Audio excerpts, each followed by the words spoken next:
Hello everyone, welcome back to sketch school of art and creativity. आज की video में हम लोग सॉल्व करने वाले हैं जेईबीआर सेकंड अटेम्प्ट का ड्राइंग क्वेश्चन। जो ड्राइंग क्वेश्चन है वो ये है कि आपको एक ट्री हाउस ड्रॉ करना है। ठीक है, सो बेसिकली एक पर्सपेक्टिव क्वेश्चन है, क्योंकि अगर आपको ट्री हाउस बनाना है रियलिस्टिक वे में तो आपको पर्सपेक्टिव में ही बनाना पड़ेगा। अगर आप उसको पर्सपेक्टिव में नहीं बनाओगे तो हो सकता है कि वो गलत बने। ठीक है, सो इस क्वेश्चन को सॉल्व करने के लिए आपको पर्सपेक्टिव स्केचिंग आनी चाहिए कि कैसे पर्सपेक्टिव स्केच को टेक्निकली ड्रॉ किया जाता है, होराइजन लाइन क्या होता है, वैनिशिंग पॉइंट क्या होता है और भी बहुत सारी चीज़ें।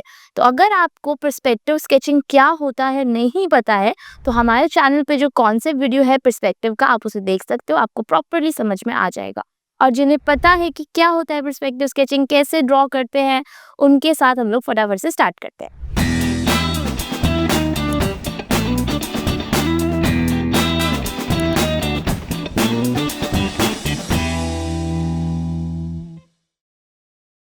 सबसे पहले हम यहाँ पे बॉर्डर बनाएंगे और साथ ही में horizon line and vanishing point. यहाँ पे मैंने 1 पॉइंट और 2 पॉइंट दोनों ही ऐड किए हैं, क्योंकि मैं चाहती हूँ कि जो ट्री हाउस हो उसमें कुछ जो हम है वो बनाए 1 पॉइंट में एंड कुछ एलिमेंट्स हम बनाए 2 पॉइंट में, जिससे कि वो थोड़ा सा इंटरेस्टिंग लगे। अगर मैं सब चीज़ों को 1 पॉइंट में बनाऊंगी तो वो प्रॉपरली इंटरेस्टिंग नहीं लगेगा। जैसे ये स्टेयर केसेस है, अब ये staircases different different angles में, तो अगर हम इसको सिर्फ 1 पॉइंट या सिर्फ 2 पॉइंट में बनाएंगे तो वो उतना इंटरेस्टिंग नहीं लगेगा। इसीलिए आई एम ट्राइंग कि मैं इसको 1 पॉइंट एंड 2 पॉइंट दोनों में ही बना, ठीक है, मिक्स करके। ऐसे ही आप कर सकते हो। आप चाहो तो सिर्फ 2 पॉइंट परस्पेक्टिव में भी बना सकते हो, उससे भी इंटरेस्टिंग बनेगा, या फिर सिर्फ 1 पॉइंट परस्पेक्टिव में भी बना सकते हो। बस आप जो भी टेक्निक चूज करते हो उसको आपको प्रॉपरली फिट करना है और कहीं पर भी टेक्निकल एरर नहीं करना है। ठीक है, पर्सपेक्टिव स्केच में टेक्निक्स बहुत ज़्यादा इंपॉर्टेंट है। अगर आपका स्केच टेक्निकली करेक्ट है मतलब आपका स्केच अच्छा है। उसके बाद थोड़ी सी प्रेजेंटेशन आती है, जो कि अगर आपने ठीक से कर लिया तो फिर आपका स्केच बहुत ही बढ़िया लगेगा। ठीक है, यू कैन सी कि यहाँ पे मैंने जो बालकनी वाला पार्ट है वो मैंने बनाया है 1 पॉइंट में, एंड जो बाकी की चीज़ें हैं यू कैन सी जो टॉप वाला पार्ट है वो 2 पॉइंट में बनाया है। वो जो हाउस है, ये दो हमने उसको सेपरेशन किया है, तो वो सारी चीज़ें हमने 2 पॉइंट में बनाई है। तो आपको भी ऐसे ही कुछ देखना है कि अच्छा ये वाला पार्ट मेरा 1 पॉइंट में बनेगा, ये वाला पार्ट मेरा 2 पॉइंट में बनेगा, और उसके हिसाब से आपको बेसिक डिजाइन बनाना है। पहले आप माइंड में एक रफ स्केच रखो कि आप क्या बनाने वाले हो। अगर आपके माइंड में रफ स्केच नहीं है तो आपको मुश्किल होगी बनाने में, क्योंकि एग्जाम में न्यू क्वेश्चन होगा तो ऑब्वियसली तुमने उसको प्रैक्टिस तो नहीं किया होगा। लेकिन आपके माइंड में रफ स्केच होना चाहिए। जैसे ही आपने क्वेश्चन पढ़ा, क्वेश्चन को एनालाइज करो। क्वेश्चन में लिखा है कि इसमें मॉडर्न एलिमेंट्स डालने हैं, अपने चॉइस का कलर्स ऐड करना है, तो आपको ये सारी चीजें पढ़नी है और फिर उसके हिसाब से अपने माइंड में एक रफ स्केच रखना है कि अच्छा ये एलिमेंट मेरे को बोला गया क्वेश्चन में ऐड करने के लिए, तो इस हिसाब से मेरे को स्केच को फ्रेम करना है। ठीक है, तो अगर आप उस तरह से करते हो तभी जो है आपका स्केच बढ़िया बनेगा। ठीक है, क्योंकि जब हम चीज़ों को प्लान करके रखते हैं ना तो फिर वो अच्छे से इम्प्लीमेंट होती हैं। अगर चीज़ें प्लान नहीं होती है तो फिर दिक्कत होती है। हम उसको बनाते हैं, इरेज करते हैं, बनाते हैं, इरेज करते हैं, और फिर हमारा बहुत सारा टाइम वेस्ट हो जाता है। ओके, यहाँ पे जो हमारा स्केच है इसके बाद मैं इसमें माइक्रोन पेन ऐड करी, क्योंकि क्वेश्चन में ना लिखा हुआ है कि you have to colour it. मतलब उसमें लिखा हुआ है कि use colours of your own choice. तो या तो आप डायरेक्ट पेंसिल के बाद करो कलर, बट डायरेक्ट पेंसिल के बाद कलर हो सकता है कि उतना इंटरेस्टिंग ना लगे, उतना अच्छा ना लगे, क्योंकि पेंसिल उतने वाइब्रेंट नहीं होते हैं, कलर्स वाइब्रेंट होते हैं, तो फिर वो लाइनिंग दिखेंगी नहीं। इसीलिए आपको माइक्रोन पेन ऐड करना पड़ेगा। ठीक है, तो माइक्रोन पेन ऐड करो। चाहे तो अगर आपको लगता है कि आपके पास बहुत कम टाइम बचा है, आप पूरा नहीं कर पा रहे हो स्केच को, तो कुछ पार्ट्स में कर दो, कुछ पार्ट्स में माइक्रोन कर दो, कुछ पार्ट में कलर कर दो, चलेगा, लेकिन उसको छोड़ो नहीं।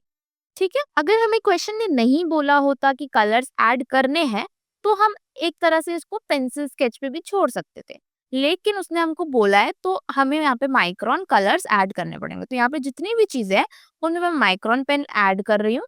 आप चाहो, अगर आपके पास टाइम कम हो, तो एनालाइज करो कि क्या चीजें इंपॉर्टेंट है, क्या चीजें आप अपने स्केच में हाईलाइट करना चाहते हो।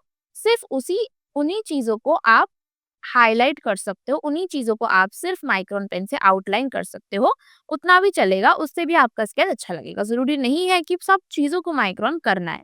लेकिन अगर तुम्हारी स्पीड बहुत अच्छी है, तुम्हारे पास टाइम भी है एग्जाम में, तो आप प्रॉपर्ली माइक्रोन से आउटलाइन करो और फिर कलर करना। ठीक है, माइक्रोन करते समय अगर तुम्हें कहीं पर भी लगे कि टेक्निकल एरर है या फिर कोई और एलिमेंट आपको ऐड करना है, पीछे कुछ फिनिशिंग में ऐड करना है या पे कुछ चीज़ एक्स्ट्रा ऐड करनी है, तो वो आप माइक्रोन के समय करो। माइक्रोन के बाद फिर आप वो एरर ठीक नहीं कर सकते। क्योंकि पेंसिल बनाने के बाद एक और चीज़ है कि आप अपने स्केच को थोड़ा-सा दूर से देखो, क्योंकि जब हम बनाते रहते फिर एंड में हमको दिखता है कि अच्छा ये गलती हो गई, ये गलती हो गई।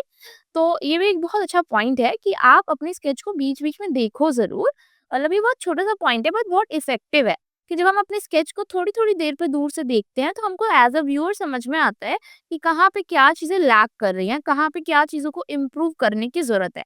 तो स्केच को बीच-बीच में देखना भी बहुत ही ज़रूरी है, इससे आपको समझ में आएगा कि क्या चीज़ें रॉन्ग हो गई हैं, क्या चीज़ें टेक्निकली ठीक नहीं है या फिर विजुअली क्या चीज़ अच्छी नहीं लग रही है, विजुअली कहाँ पे बैलेंस नहीं है, ठीक है?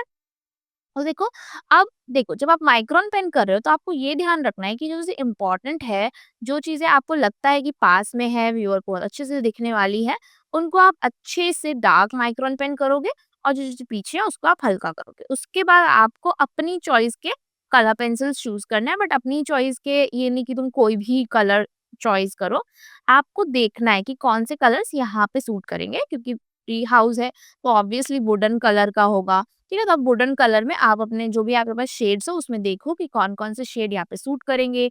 ब्राउन शेड, येलो, ऑर्ची, ग्रे इन सबको मिक्स करके आप वुडन शेड बनाओ, ठीक है? तो क्योंकि tree house would say he mostly बनता है, ठीक है? तो ज़रूरी है कि उसमें एक वुडन सा टेक्सचर दिखे। आप जब कलर करो ट्राई करो कि थोड़ा-सा वुडन टेक्सचर दिखाओ। वो कैसे दिखाओगे? कहीं पे लाइट, कहीं पे डार्क, कहीं पे लाइन्स, कहीं पे मतलब वुडन वाला टेक्सचर होता है ना, उसको थोड़ा-सा ट्राई करेंगे कलरिंग से, बहुत ज़्यादा नहीं, बट थोड़ा-सा कलर्स में देखने से पता चले कि अच्छा ये वुड का है। देखने में पता चले कि इसका मटेरियल जो है वो वुड का है, ठीक है? ताकि जो ट्री हाउस वाला इफ़ेक्ट है, वो आ सके, ठीक है?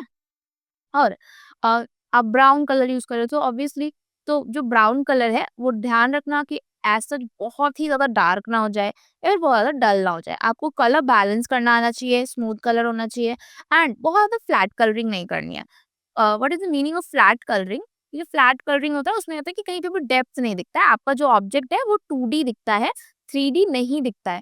ठीक है? तो आपको ऑब्जेक्ट को 3D बनाना है, 2D नहीं बनाना है।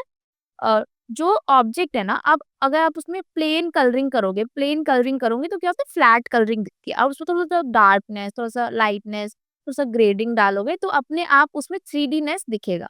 ठीक है? तो आपको अपनी कलरिंग में 3D-नेस दिखानी है। अगर आप कोई ऐसे एलिमेंट में कलर कर रहे हो जहाँ पे आप 2D-नेस दिखाना चाहते हो, तो वहाँ पे आप 2D ऐड करो, लेकिन यहाँ पे आपको थोड़ा-सा 3D इफेक्ट देना है। इसलिए ट्राई करो कि लाइट डार्क का आप मिक्सचर करो, थोड़ा-सा ग्रेडेशन करो, जिससे कि आपका कलर जो है वो अच्छा लगे, ठीक है? यहाँ पे बैक में मैंने ऐड कर रही हूँ मैं स्काई ब्लू कलर पानी के लिए या स्काई के लिए, तो वो भी एकदम एक ही लेयर में नहीं, हम एक और लेयर लगाएँगे, ताकि थोड़ा-सा जो है इफ़ेक्ट अच्छा आ जाए, ठीक है? उसके बाद अ, अगर हमें लगता है कि कहीं पे कुछ मिसिंग रह गया है, तो उसको आप फटाफट से फिनिश करेंगे और अपने स्केच को देखो अगर आप इतना भी छोड़ देते हो ना स्केच को, ये भी अच्छा है, ठीक है? बट अगर आप और कलर्स करना चाहते हो, तो और कलर्स आप यहाँ पे ऐड कर सकते हो। इतना भी अगर आप कलर्स ऐड करके यहाँ तक भी आप एग्ज़ाम में बना के आते हो, तो ये बहुत ही अच्छा है, बहुत ही आपको अच्छे मार्क्स मिलेंगे।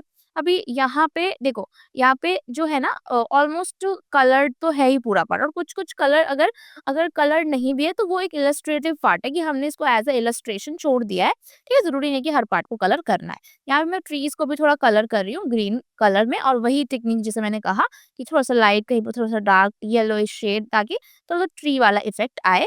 आप इसको स्किप भी कर सकते हो अगर चाहो तो या तो तुमने मतलब सिर्फ़ 2 कलर्स यूज़ करे या फिर सिर्फ़ ब्राउन भी करोगे तो भी चलेगा, ठीक है? बस उसमें लिखा हुआ है कि colours of your own choice, उसने कोई आपको कलर स्कीम नहीं दी, कोई आपको बाउंडेशन नहीं लगाया कि यही कलर करना है, यही कलर करना है। You can do according to you मतलब आपको देखना है कि आप किस तरह के कलर्स अच्छे कर सकते हो। आप हैचिंग कर सकते हो तो पेंसिल कलर से ही हैचिंग कर दिया। आप प्लेन कलरिंग कर सकते हो तो प्लेन कलरिंग कर दिया।